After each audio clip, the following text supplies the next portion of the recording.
ପିଲାମାନେ ସମସ୍ତଙ୍କୁ ଶୁଭ ସକାଳ। ଆଜି ଆମେ ପଢିବା ବାକ୍ୟ ବିଚାର। ବାକ୍ୟ ବିଚାର କଣ ଜାଣିବା ପୂର୍ବରୁ ଆମେ ଗୋଟେ କଥା ଆଲୋଚନା କରିବା। ଆଚ୍ଛା କହିଲ, ଯଦି ଆମେ ଘରଟିକି ସୁନ୍ଦର ଭାବରେ ସଜେଇଛନ୍ତି, ଯଦି ଆମ ପଢା ଟେବୁଲ ଟିକି ସୁନ୍ଦର ଭାବରେ ସଜେଇଛନ୍ତି, ତାହେଲେ ଆମକୁ ଭଲ ଲାଗେ। ଯଦି ଅସଜଡା ହେଇକି ଆଡେ ସାଡେ ସବୁ ପଡିଥିବ, ତାହେଲେ ଗୋଟେ ଜାଗାରେ କଲମ, ଗୋଟେ ଜାଗାରେ କଲମ ଷ୍ଟାଣ୍ଡ, ଗୋଟେ ଜାଗାରେ ଖାତା, ଗୋଟେ ଜାଗାରେ ବହି ଅସଜଡା ହେଇକି ପଡିଥିବ, ତାହେଲେ ଆମକୁ ସେଟା କେବେ ଭଲ ଲାଗେନି। ତାହେଲେ ସେଇଭଳି ଭାବରେ ଆମେ ଜାଣିଛନ୍ତି ଯେ କେତେ ଜଣଙ୍କ କଥା ଶୁଣିଲେ ଆମକୁ ବହୁତ ଭଲ ଲାଗେ, ଆଉ କେତେକଙ୍କର କଥା ଆମକୁ ବିଲକୁଲ ଭଲ ଲାଗେନି। ଆମେ ଜଣ ଜଣଙ୍କର ଭାଷଣ ଘଣ୍ଟା ଘଣ୍ଟା ଧରିକି ଶୁଣନ୍ତି, ଆମକୁ ବିରକ୍ତି ଲାଗେନି, କିନ୍ତୁ ଆଉ ଜଣେ 10-15 ମିନିଟ କହିଦେଲେ ଆମକୁ ବିରକ୍ତ ଲାଗେ। ଆମେ କୁହନ୍ତି ହେ ତ କଣ ସେ କହୁଛି, କିଛି ଭଲ ଲାଗୁନି, ଶୁଣିବାନି। ତାହେଲେ ଏଇଠି ଆମେ ଦେଖିବା ଫରକ, ପ୍ରଭେଦ କଣ, କାହିଁକି ଜଣଙ୍କ କଥା ଭଲ ଲାଗେ, ଜଣଙ୍କ କଥା ଭଲ ଲାଗେନି, କାହିଁକି ସଜଡା ଘରଟି ଭଲ ଲାଗେ, ଅସଜଡା ଘରଟି ଭଲ ଲାଗେନି। ନା ସେଇଟା ହେଲା କଣ ନା ସେଇ ପ୍ରସଙ୍ଗରେ ଆମେ କୁହନ୍ତି କହି ଜାଣିଲେ କଥା ସୁନ୍ଦର, ବାନ୍ଧି ଜାଣିଲେ ମଥା ସୁନ୍ଦର। ଯଦି ସୁନ୍ଦର ଭାବରେ ସଜେଇ ଦବା, ସେ ମଥା ହଉ, ଘର ହଉ, ପଢା ଟେବୁଲ ହଉ, ଯୋଉ ସ୍ଥାନ ହଉ, ସେଇଟା ଆମକୁ ସୁନ୍ଦର ଲାଗେ। ସେଇଭଳି ଭାବରେ ଆମେ ଜାଣିଛନ୍ତି ବାକ୍ୟ। ବାକ୍ୟ କହିଲେ ଆମେ କାହାକୁ କୁହନ୍ତି ନା ଏକ ବା ଏକାଧିକ ପଦ ର ସମ୍ମିଶ୍ରଣରେ ମନର ଭାବ ସମ୍ପୂର୍ଣ୍ଣ ଭାବେ ପ୍ରକାଶ ପାଇଲେ ବାକ୍ୟ କୁହାଯାଏ। ତାହେଲେ ଆମେ ଯଦି କହିବା ଏକ ବା ଏକାଧିକ ପଦ ର ସମ୍ମିଶ୍ରଣରେ ମନର ଭାବ ପ୍ରକାଶ ପାଇଲେ ବାକ୍ୟ। ସେ ଯୋଉ ପଦ, ବାକ୍ୟରେ ଏକ ବା ଏକାଧିକ ପଦ ରହୁଛି, ଏଇ ପଦ ମାନେ କିଭଳି ଭାବରେ ସଜେଇ ହେଇକି ରହିବେ, କିଭଳି ଭାବରେ ତାଙ୍କର ବିନ୍ୟାସ ହବ, ସେଇ ଅନୁସାରେ ଆମେ ବିଚାର କରିବା ଯେ ବାକ୍ୟଟି ସୁନ୍ଦର କି ଅସୁନ୍ଦର, ବାକ୍ୟଟି ଆଦର୍ଶ କି ଅନାଦର୍ଶ, ବାକ୍ୟଟି ସାର୍ଥକ କି ଅସାର୍ଥକ। ତାହେଲେ ସେ ଯେମିତି ଆମେ କହିବା ଘରଟି ସୁନ୍ଦର, ଘରଟି ଅସୁନ୍ଦର, ସଜେଇକି କଲେ ସୁନ୍ଦର, ଅସଜଡା କଲେ ଅସୁନ୍ଦର। ବାକ୍ୟର ପଦ ଗୁଡିକ ସଜେଇକି ରଖିଲେ ବାକ୍ୟ ସୁନ୍ଦର, ବାକ୍ୟର ପଦ ଗୁଡିକ ଅସଜଡା ହେଲେ ବାକ୍ୟଟି ଅସୁନ୍ଦର। ତାହେଲେ ଆମେ ଜାଣିଲେ ଯେ ବାକ୍ୟଟି କଣ, ତା ବିଷୟରେ ବିଚାର କଲା ବେଳେ ଆମେ ଦେଖିବା କଣ ନା ଆମର ବାକ୍ୟ ଗଠନ ଶୈଳୀ, ଆମେ ଗଠନ କୌଶଳ। ଯେମିତି ଆମେ କାହା ପରେ କାହାକୁ ରଖିଲେ ସୁନ୍ଦର ଦିଶିବ, ସେମିତି ବାକ୍ୟ ମଧ୍ୟରେ କୋଉ ପଦ ପରେ କୋଉ ପଦ ରହିଲେ ଆମର ବାକ୍ୟଟି ଆଦର୍ଶ ବାକ୍ୟ ହବ, ସାର୍ଥକ ବାକ୍ୟ ହବ, ସମର୍ଥ ବାକ୍ୟ ହବ, ସେଇ କଥା ଆମେ ଆଜି ପଢିବା। ଆଚ୍ଛା, ତାହେଲେ ଆମେ ଜାଣିଲେ ଯଦି ବାକ୍ୟକୁ ଆମେ ବିଚାର କରିବା, ବାକ୍ୟ ବିଚାର କଲେ ଆମେ ଦେଖିବା ଯେ ବାକ୍ୟରେ କେତେ ଗୁଡାଏ ଶବ୍ଦର ବ୍ୟବହାର ହେଇଥାଏ। ଏଇ ଯୋଉ ଶବ୍ଦ ବ୍ୟବହାର ହେଇଥାଏ, ସେ ଶବ୍ଦ ସଜାଇ ହେଇକି ମନର ଭାବକୁ ପ୍ରକାଶ କରନ୍ତି। ଆମେ ଜାଣିଲେ ବାକ୍ୟରେ କେତେ ଗୁଡାଏ ଶବ୍ଦ ଥାଏ, ଏଇ ଶବ୍ଦ ଗୁଡିକ ସଜେଇ ହେଇକି ରହିଲେ ମନର ଭାବକୁ ସମ୍ପୂର୍ଣ୍ଣ ଭାବରେ ପ୍ରକାଶ କରନ୍ତି। ତେଣୁ ଏଇ ଶବ୍ଦ ଗୁଡିକୁ ଆମେ କଣ କୁହନ୍ତି ନା ପଦ ବୋଲିକି କହିଥାନ୍ତି। ତାହେଲେ ଏଇଥିରୁ ଆମେ ଜାଣିବା ଯେ ବାକ୍ୟ କିଭଳି ଭାବରେ ଆମେ ଯେମିତି କହିବା ଯେ ଦେଖ ଗୋଟେ କଥା ଆମେ ଏଠି ଆଲୋଚନା କରିବା। ଧର ଆମେ କହିଲେ ଆମେ ସବୁ, ଆମେ ସବୁ। ଆଚ୍ଛା, ସେମିତି ଆମେ କହିବା ସଙ୍ଗରୋଧ ଦ୍ଵାରା,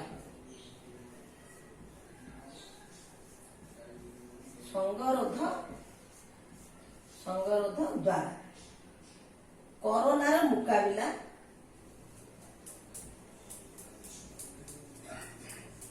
କରୋନାର ମୁକାବିଲା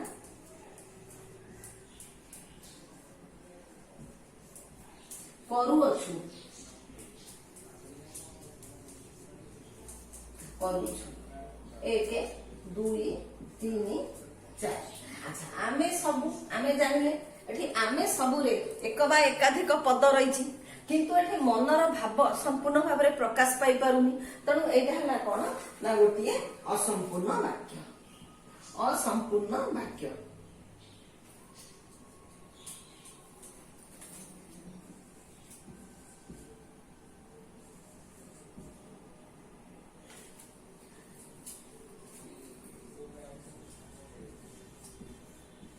ଅସମ୍ପୂର୍ଣ୍ଣ ବାକ୍ୟ।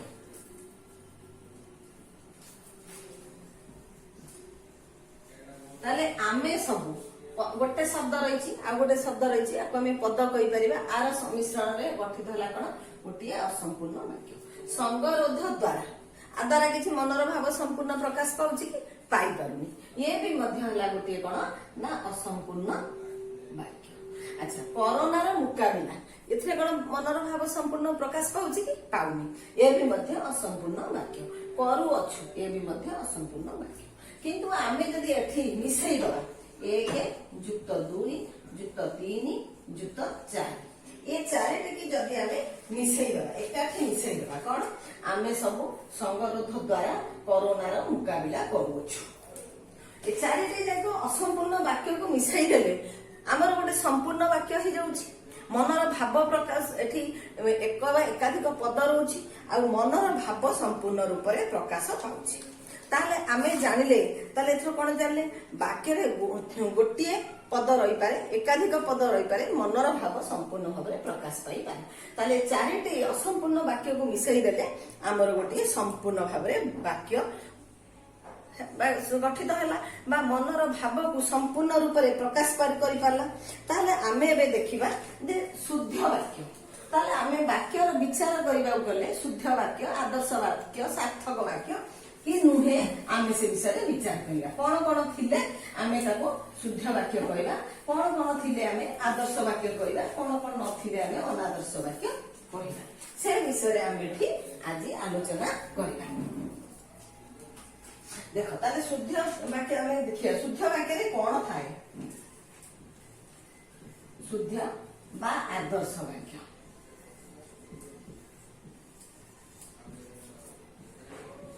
आदर्श वाक्य रे कौन थाए एक रे कौन थाए ना देख योग्यता योग्यता कौन ना एठी मु कहबी देख कौन है कौन जे मु कहबी माछटी उडुची माछटी उडुची माछटी उडुची पानी रे घरटी जली गला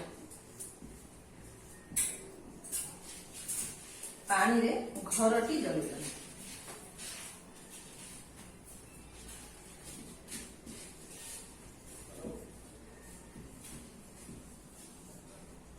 देखिबा आगे वाक्य रे जो पद एठी माछटी उडुची दुईटी पद अछि पानी रे घरटी जली गला तीनोटी पद अछि किंतु ए जो पद बा शब्द आमे एठी व्यवहार कले ए जो पद बा जो ये आमे शब्द व्यवहार कले ये पद परे गोटे पद परे आ जो अन्य पदटी व्यवहार हेछि आमे देखिबा तार से पद पाखरे योग्यता अछि कि नाही माछटी गोटे पद उडुची गोटे पद अच्छा माछटी उडुची माछर उड़ीबा योग्यता अछि कि नाही माछ केबे उड़ेनी माछ पहरे तेणु माछर योग्यता नाही अच्छा पानी रे घरटी जली गला पानी रो जाली दबार योग्यता अछि कि गोटे घर को पानी जाली दे परिबो कि जाली परिबो नाही तेणु पानी रे जली गला पानी रे घरटी जली गला ए तीनटी पदर परस्पर योग्यता नाही तेणु आमे एठी कहि परिबा माछटी उडुची न कहि आमे एठी कहि परिबा कोन ना देख पक्षीटी उडुची पक्षीटी उडु अछि आमे कहि परिबा नियारे घरटी जली गला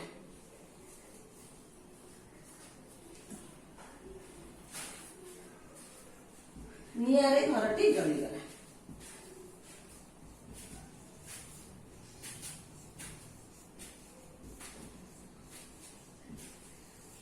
नियारे घरटी जली गला आमे जानिले जे देख सिना पानी रो घर को जालिबार योग्यता नथिला नियार तो घर को जालिबार योग्यता अछि तेणु आमे एठी निया पाखरे आमे घरटी जली गला पद व्यवहार करि पारिबा ताहले आमे एठी जानिबा जे काहा को कुआ जाय योग्यता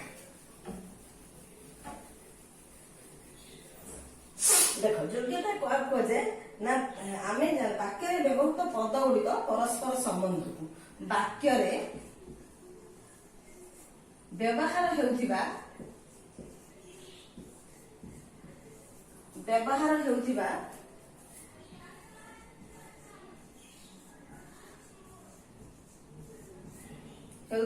पद गुडिकर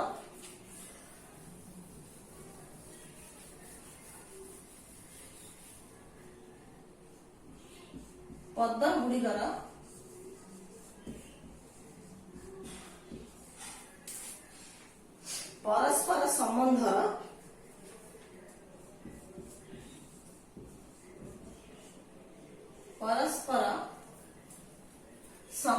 योग्यता को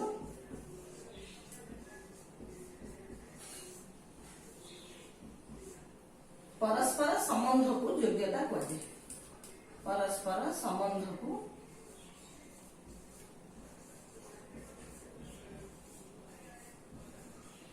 योग्यता कहे। ताले पिला माने बुझिला जे आमे वाक्य रे हमर व्यवहृत पद मानक मध्य योग्यता थिया दरकार। कोन ना जेमिति आमे जानिले पक्षी मानकर उड़ीबार योग्यता अछि, माछर उड़ीबार योग्यता नै, तनो माछ पद सहित उड़ीबा लागि परिबोनी, किबा आमे कहि परिबानी नियार घर को पोड़ी देबार योग्यता अछि, किंतु पानी रो पद पोड़ीबार योग्यता नै। तनो जो पद आमे व्यवहार करिबा ता परे जो पद व्यवहार करिबा से पद भितर जो संपर्क अछि पक्षी रो उड़ीबा सहित पानी रो पोड़ीबा सहित ए जो संपर्क अछि ए संपर्क को आमे कोन कहंती ना योग्यता कहंती। बुझि पारलो? ताले पद मध्य जो वाक्य रे जो पद व्यवहार हुए से पद मानक मध्य रे थिबा संपर्क को कोन कहले ना योग्यता कहले।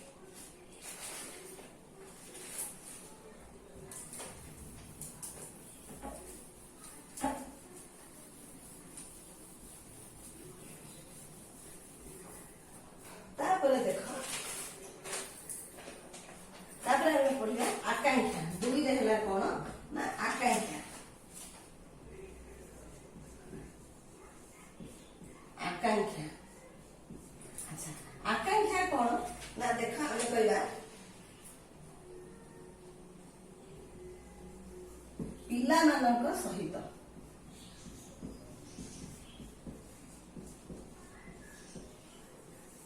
पिला मानक सहित तापर खर देखिबा कोन आसंता काली आमे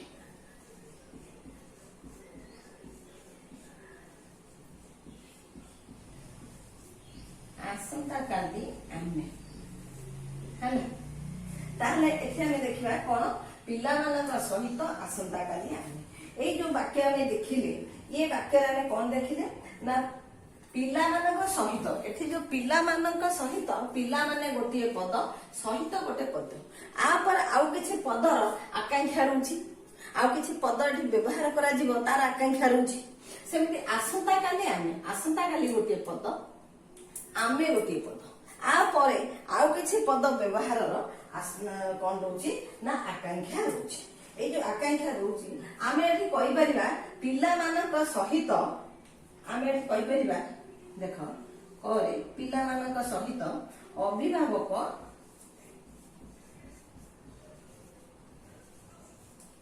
अभिभावक माने आसीबे।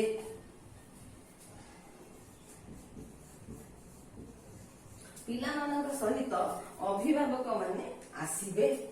आमे काली आसंता काली आमे कटक जिबा।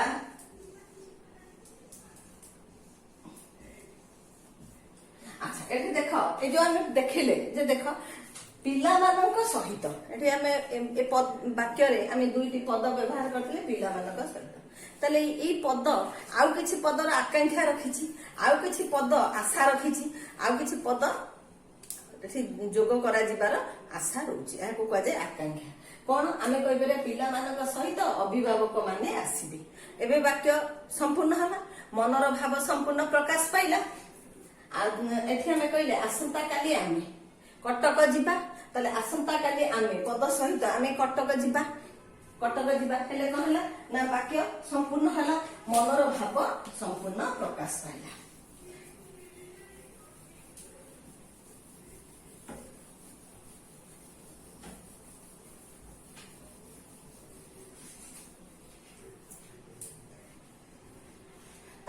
आकांक्षा क्या कह जाए ना देख वाक्य आकांक्षा क्या कह जाए ना वाक्य गोटे पद अर्थबोधता अन्य पद को अपेक्षा करे।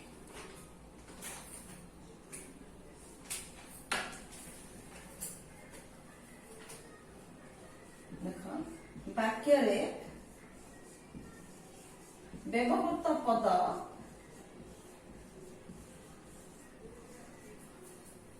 ବ୍ୟବହୃତ ପଦ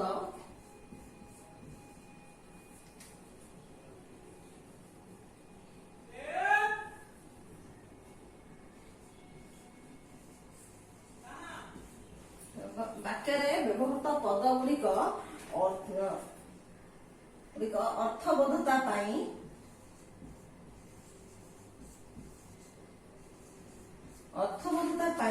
ଅପେକ୍ଷା କଲେ ଅର୍ଥବୋଧତା ପାଇଁ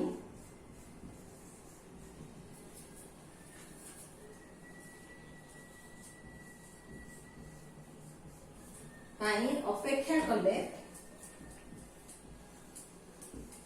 ଆକାଂକ୍ଷା କୁହାଯାଏ।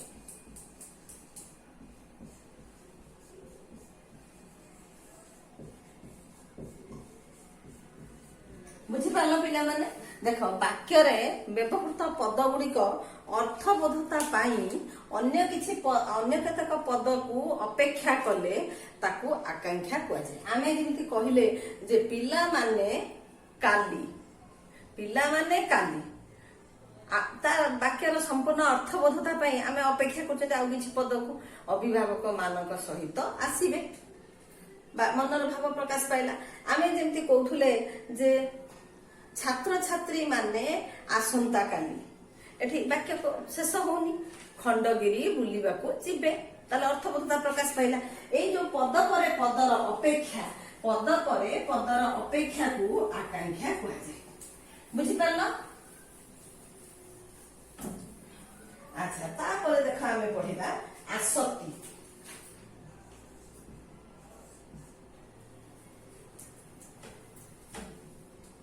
ତାପରେ ଆମେ ପଢିବା ଆସକ୍ତି।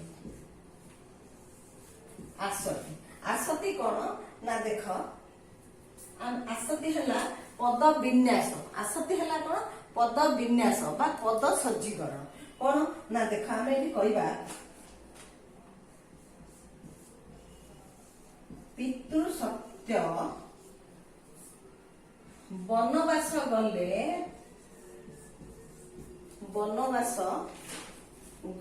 ପିତୃ ସତ୍ୟ ବନବାସ ପାଳି ରାମଚନ୍ଦ୍ର।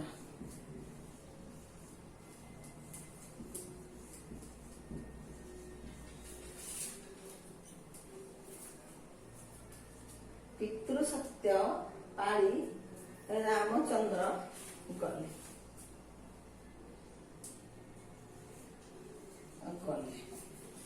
ଆଚ୍ଛା, ଏଠି ଆମେ ଆଉ ଗୋଟେ ଦେଖିବା। ଦେଖ,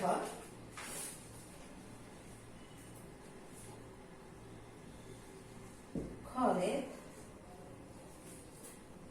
ପ୍ରତିଭା ସାମନ୍ତ ଚନ୍ଦ୍ରଶେଖର, ଏଠି ହବନି,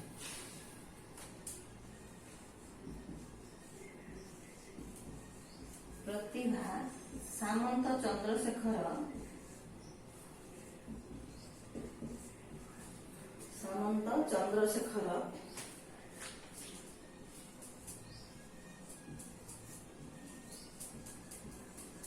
ଅନନ୍ୟ ଜଣେ।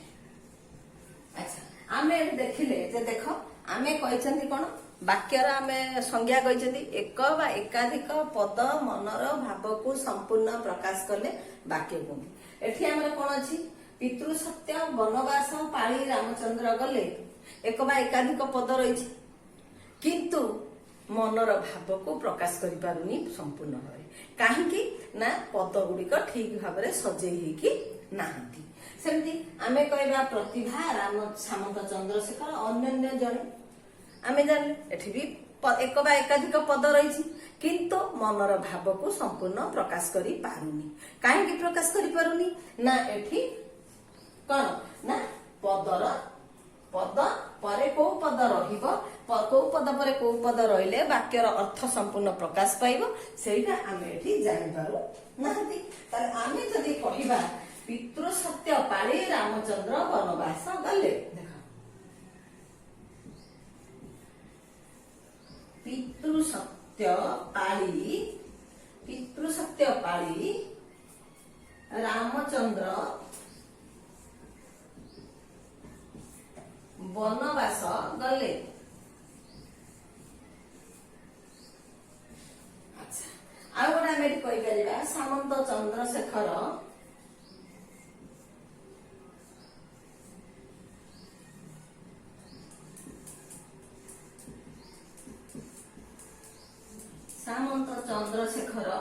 ଜଣେ ଅନନ୍ୟ ପ୍ରତିଭା।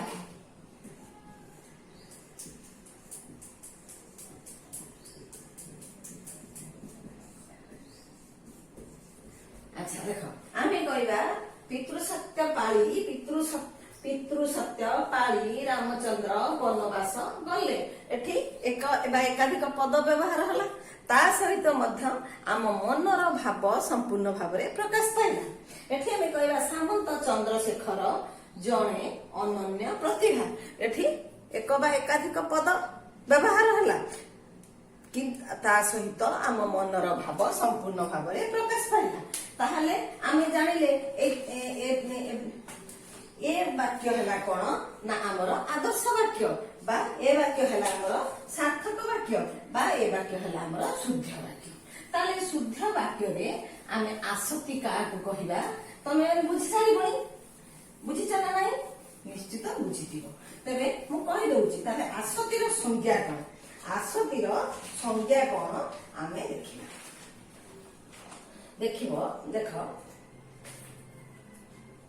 ଦେଖ ବାକ୍ୟରେ କେଉଁ ପଦ ପରେ କେଉଁ ପଦ ରହିଲେ, ଦେଖ ବାକ୍ୟରେ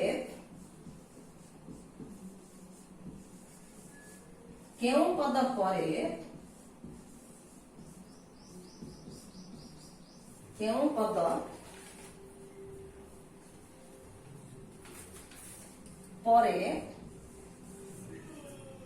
କେଉଁ ପଦ ରହିଲେ, ବାକ୍ୟର କେଉଁ ପଦ ପରେ କେଉଁ ପଦ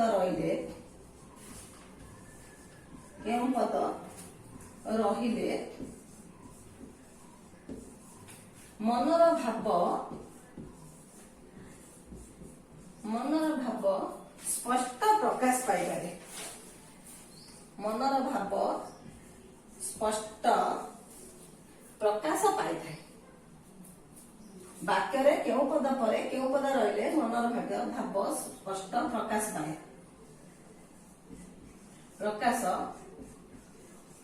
ପାଇବାକୁ ଆସକ୍ତି କୁହାଯାଏ।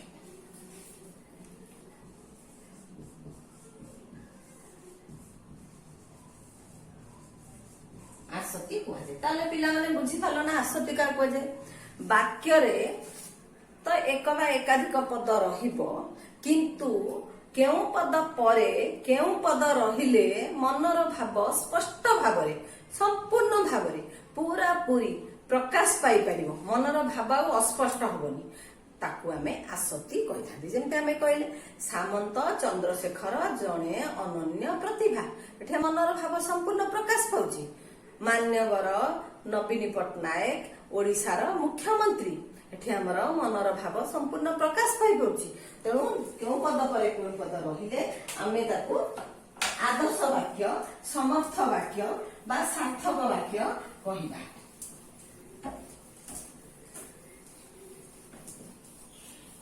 ତାପରେ ଦେଖ ଆମେ ଦେଖିବା ବାକ୍ୟାଂଶ। 4ରେ ଆମେ ଦେଖିବା ବାକ୍ୟାଂଶ।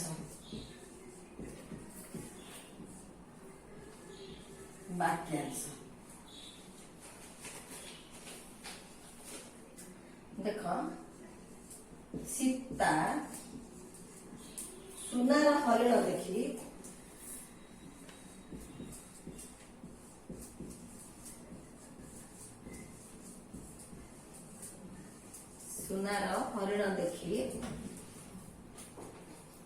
ଶିକ୍ଷକ ପଢାଇଲେ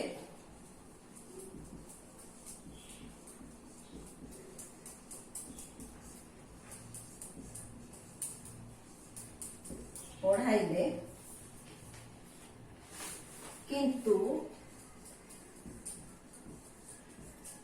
ଆଚ୍ଛା ଏଠି ଆମେ ଦେଖିବା ଯେ ସୀତା ସୁନାର ହରିଣ ଦେଖି,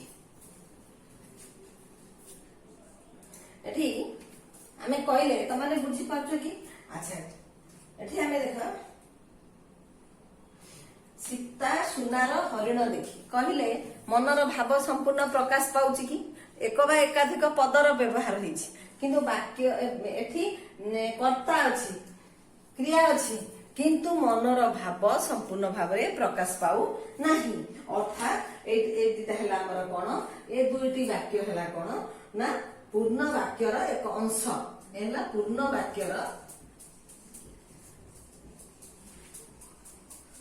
वाक्यर अंश बा वाक्यांश पूर्ण वाक्यर अंश बा वाक्यांश पूर्ण अंशर वाक्यांश होइतिबा हेतु आम कौन कहवा ना वाक्यांश बुझिल कि वाक्यांश वाक्यर अंश सीता सुनार हरिण देखी एटा पूर्ण वाक्य नुहे एटा हची कौन पूर्ण वाक्यर गोटे अंश सेमिति आमे कहवा शिक्षक पढ़ाइले किंतु शिक्षक पढ़ाइले एटा पूर्ण वाक्य नुह आ किछि आमे अपेक्षा रहउची तेणु ए हला कोन ना हमर वाक्यांश अच्छा ताले तापर देख आमे कहबा कर सीता सुनार हरिण देखि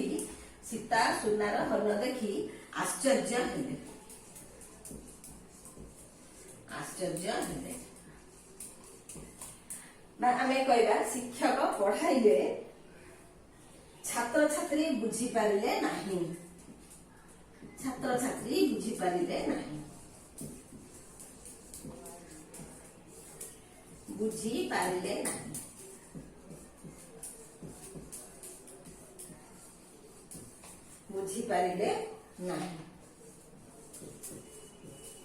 अच्छा देख आमे एठी देखिबा कोन ना देख जे सीता सुनार हरिण देखी एठी वाक्य संपूर्ण होनी तेणु एटा पूर्ण वाक्यर गोटे अंश गोटे पूर्ण वाक्यर गोटे अंश होतिरु आमे कहले वाक्यांश शिक्षक पढ़ाइले यह हूँ पूर्ण वाक्य होनी किंतु वाक्यांश आमे जे करबा सीता सुनार हरिण देखी आश्चर्य हेले शिक्षक पढ़ाइले किंतु छात्र छात्री बुझी पारिले नहीं किंतु छात्र छात्री बुझी पारिले नहीं हला कोन ना पूर्ण वाक्य सीता सुनार हरिण देखी आश्चर्य हेले शिक्षक पढ़ाइले किंतु छात्र छात्री बुझी पारिले नहीं यह हला कोन ना पूर्ण वाक्य ताहले आमे जानिले कोन ना वाक्य रे बुझा पड़थवा निर्दिष्ट अंश बा पद संगति को वाक्यांश कहै ताहले आमे एठी जानले एठी वाक्य रे केते गुडे पद रहिछि ताहले वाक्य रे बुझा पड़थवा निर्दिष्ट अंश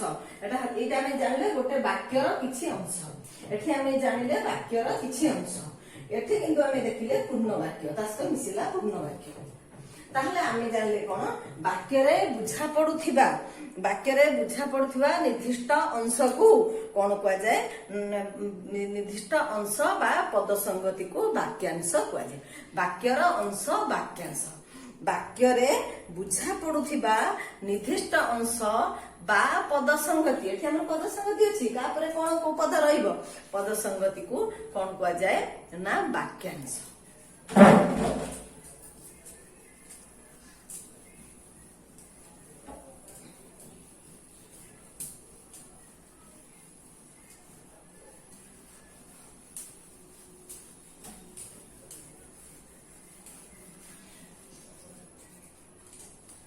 ताहले वाक्यांश का कहै जाय ना वाक्य रे बुझा पड़ुथिबा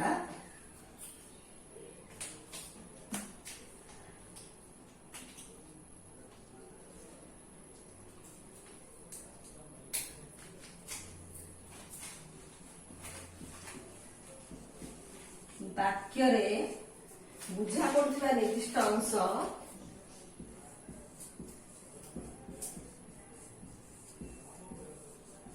बुझा पड़ुथिबा निर्दिष्ट अंश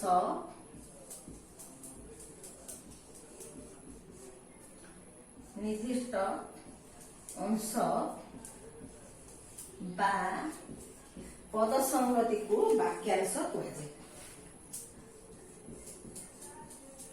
पद संगति को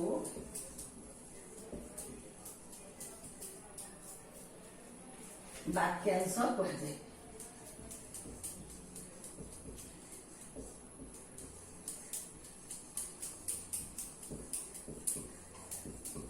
बुझी पारलो ताहले आमे जानिले बाक्यरे बुझा पड़ुथिबा निर्दिष्ट अंश बा पद संगति को वाक्यांश कहाजे। ताले वाक्यांश का कहाजे बुझी पारलो। अच्छा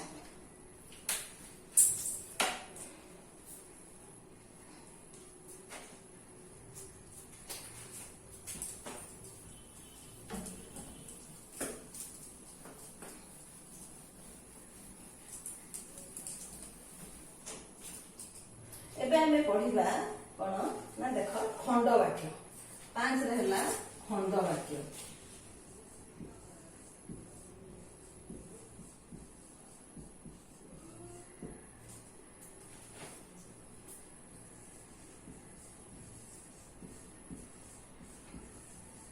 जेउ माने समय अपचय करती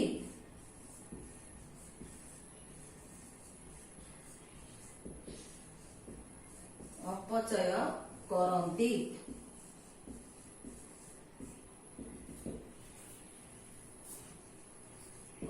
खरे हला किए प्रथमे आसीब।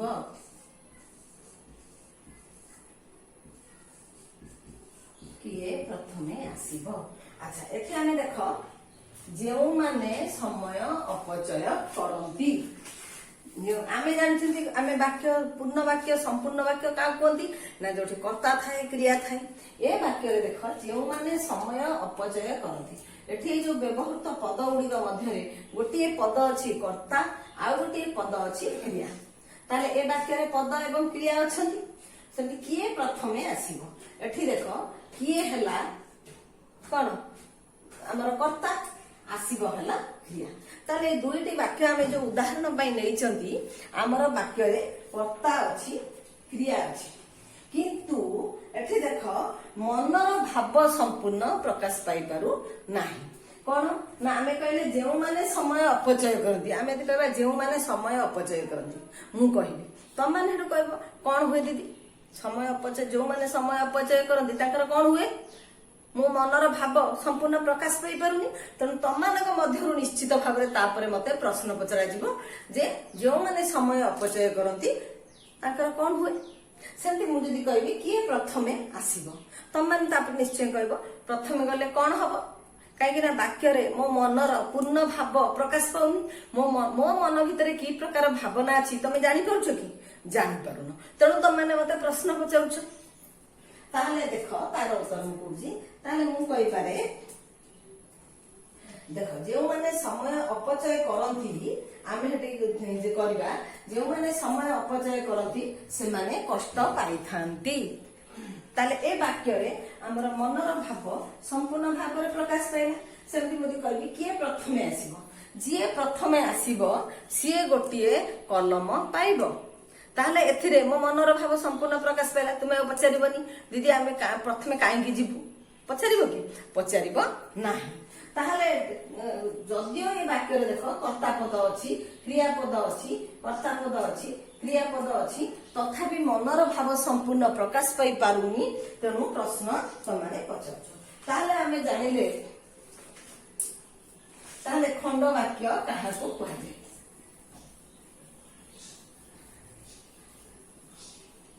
अच्छा देख ताहले आमे जानिले समस्त वाक्यर समापिका क्रिया युक्त अंश को खंड वाक्य कहबे।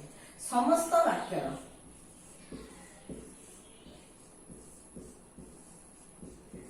समस्त वाक्यर समापिका क्रिया युक्त समापिका क्रिया युक्त अंश को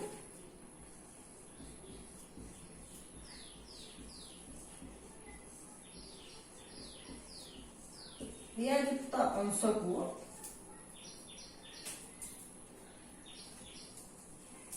खंड वाक्य कहुए।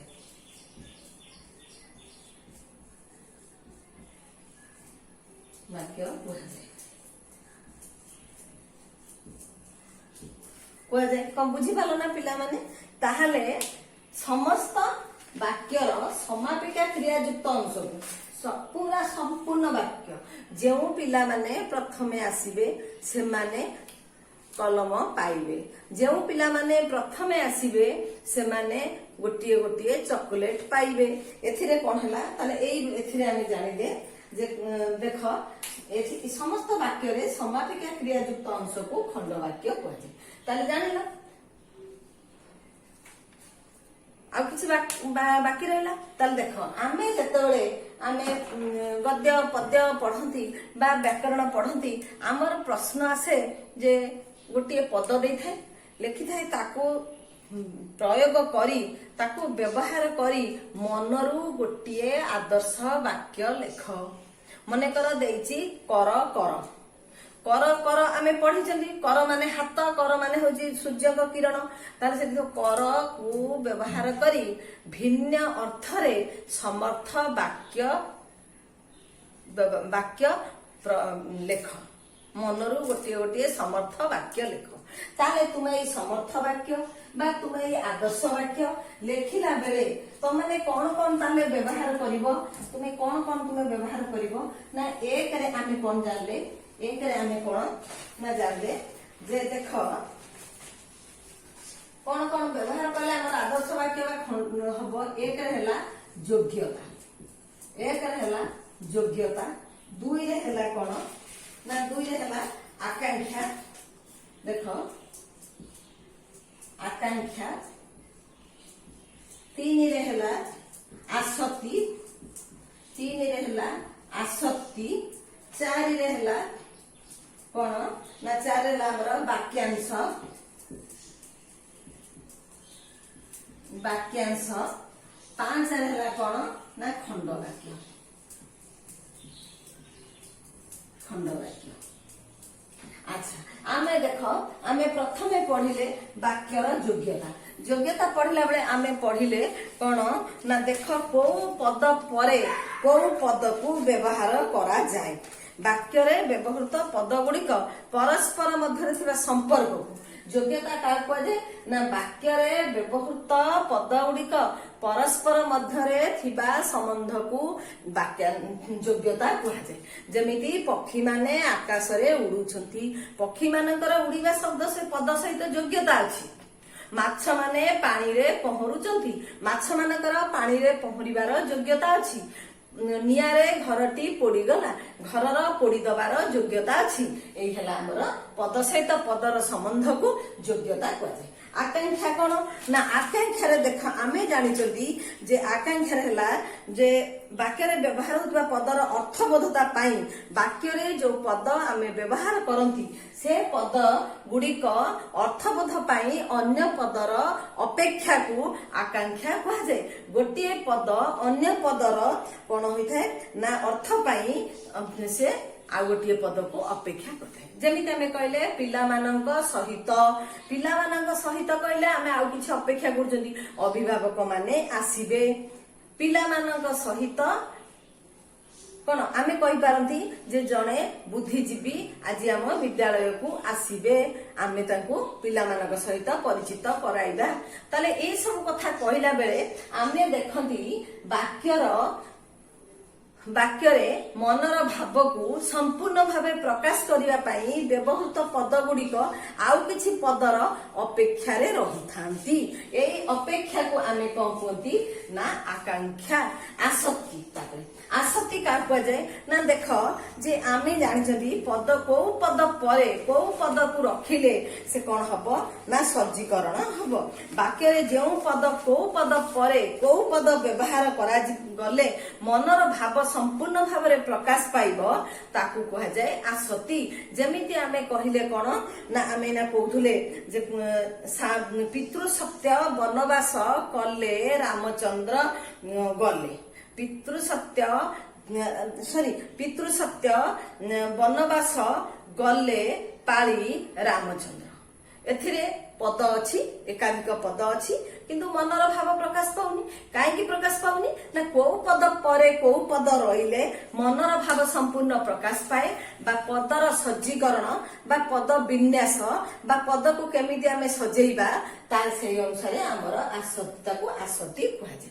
बुझिपार तापर आम कहवा वाक्यांश वाक्यांश कौन देख वाक्य बुझा पड़ुवा निर्दिष्ट अंश को पद संगति को वाक्यांश कहुए वाक्य बुझा पड़ुवा निर्दिष्ट अंश आम वाक्यर गोटे अंश कहवा आउ गोटे अंश कौन हो पार सेटा आम जानी पार्थुवा सेटा आम बुझी पार्थुवा जेमिति आम कहवा सीता सुनार हरिण देखी आम कहबे कौन से आश्चर्य हो गले सुनारे कौन के हरिण थाए सुनार हरिण न थाए तेणु सीता सुनार हरिण देखी आश्चर्य हो गले ताले एठी आमे जानिले ए वाक्यांश तार अर्थ पाई आउ किछि पदर आवश्यकता रहउची तेणु वाक्य रे बुझा पड़ुवा निर्दिष्ट अंश को वाक्यांश कुहा जाय बुझिपार सीता सुनार हरिण देखी आमे जानिले ए वाक्यांश आमे जानि पारिले आउ कोन अर्थबोध पाई आवश्यक हेउची ताले एटा हला वाक्यांश तापर देख खंडवाक्य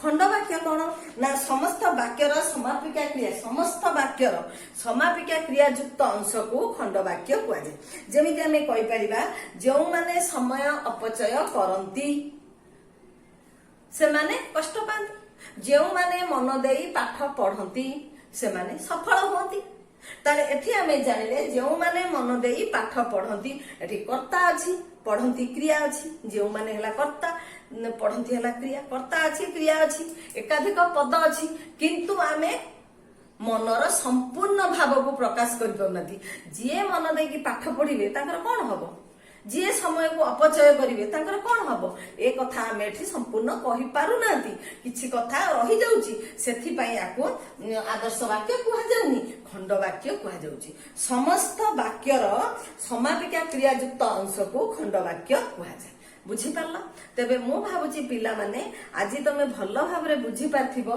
हमर वाक्य विचार कहले कोन ना वाक्य गठनर शैली वाक्य गठनर क्रिया आमे वाक्य कोन पढिचंती आमे वाक्य कोन जानिचंती एक बा एकाधिक पदर मिलन रे मनर भाव संपूर्ण प्रकाश पाइले ताकू वाक्य कह जाय किंतु वाक्य केमती शुद्ध हबो वाक्य केमती आदर्श हबो वाक्य केमती समर्थ हबो सेथि पई हमर दरकार हुए कोन ना वाक्य रे योग्यता रहबा दरकार आकांक्षा रहबा दरकार आसक्ति रहबा दरकार वाक्यांश रहबा दरकार खंड वाक्य रहबा दरकार बुझिपारल मु भाबुची तुम माने निश्चित बुझी पारथिबो आ जदि किछि बुझी न पारिथिबो ताहाले मते या परे तुम माने पचारि परिबो मोर नंबर हला 9658482014 मते एई चैनल ले मते तमे प्रश्न पचारि परिबो मते तमे मोर ए चैनल को सब्सक्राइब करि परिबो मोर चैनल ले तमे कमेंट देई परिबो सेथिर मु जानिमी तम माने केते दूर मोर पाठ को बुझी पारुछ केते दूर तम माने उपकृत हेई पारुछ आउ तम मानक मन भितरे कोन प्रश्न रहि जाउची कोन बुझी न पारुछ सेटा मु जानि परिबी जानिले मु आउरी अधिक तम मनर भावकु तमर मनर भावकु मु आहुरी अधिक कौन माने बुझाइबा पाई चेष्टा करि परिबी तबे रहउची समस्त को धन्यवाद।